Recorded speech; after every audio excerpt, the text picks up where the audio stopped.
ಏನ್ ಬಿಜೆಪಿ ಹೇಳಿದ್ರು ಗ್ಯಾರಂಟಿಗಳನ್ನ ಜಾರಿ ಮಾಡಕ್ ಸಾಧ್ಯ ಇಲ್ಲ. ಕರ್ನಾಟಕದ ಟ್ರೆಜರಿ ಖಾಲಿಯಾಗ್ಬಿಡ್ತದೆ. 36,000 ಕೋಟಿ ರೂಪಾಯಿಗಳನ್ನ ಬಡವರಿಗೋಸ್ಕರ ಖರ್ಚು ಮಾಡಿದ್ದೀವಿ. ಗ್ಯಾರಂಟಿ ಚೆಕ್ಗಳನ್ನ ಇಶ್ಯೂ ಮಾಡಿದ್ದು ನೀವೆಲ್ಲ ಮನೆಗೆಲ್ಲ ಹಂಚಿದ್ದೀರಿ, ಮನೆಗೆಲ್ಲ ಹಂಚಿದ್ದೀರಿ.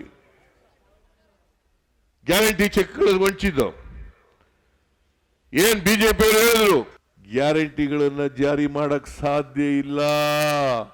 ಯಾರು ಹೇಳಿದ್ದು ಇದನ್ನ? ಬಿಜೆಪಿಯವರು. ಒಂದು ವೇಳೆ ಮಾಡಿದ್ರೆ ಕರ್ನಾಟಕದ ಟ್ರೆಜರಿ ಖಾಲಿಯಾಗ್ಬಿಡ್ತದೆ. ನಾನು ಇವತ್ತು ಹೇಳ್ತೀನಿ, 5 ಗ್ಯಾರಂಟಿ ಯೋಜನೆಗಳನ್ನು ಕೂಡ ಜಾರಿ ಮಾಡಿ 36,000 ಕೋಟಿ ರೂಪಾಯಿಗಳನ್ನ ಬಡವರಿಗೋಸ್ಕರ ಖರ್ಚು ಮಾಡಿದ್ದೀವಿ. ಇವತ್ತು ಹೆಣ್ಮಕ್ಳು ಇದಾರಲ್ಲ, ಇಲ್ಲಿ ಹೆಣ್ಮಕ್ಳು ಫ್ರೀಯಾಗಿ ಬಸ್ನಲ್ಲಿ ಓಡಾಡ್ತಾ ಇದ್ದೀರಲ್ಲ, ಮಹಿಳಾ ಯಜಮಾನಿಗೆ 2,000 ರೂಪಾಯಿ ಬರ್ತಾ ಇದೆಯಲ್ಲ? ಬರ್ತಾ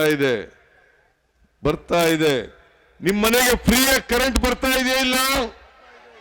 ಬರ್ತಾ ಇದೆ. ಅನ್ನಭಾಗ್ಯ ಕಾರ್ಯಕ್ರಮದ ಮೂಲಕ 170 ರೂಪಾಯಿ ಬರ್ತಾ ಇದೆಯಿಲ್ಲ? ಬರ್ತಾ ಇದೆ. ಯುವನಿಧಿ ಕಾರ್ಯಕ್ರಮದ ಮೂಲಕ ನಿರುದ್ಯೋಗಿ ಪದವೀಧರರಿಗೆ 3,000 ರೂಪಾಯಿ ಬರ್ತಾ ಇದೆಯಿಲ್ಲ? ಬರ್ತಾ ಇದೆ. ಡಿಪ್ಲೊಮಾ ಹೋಲ್ಡರ್ಸ್ಗೆ 1,500 ರೂಪಾಯಿ ಬರ್ತಾ ಇದೆಯಿಲ್ಲ?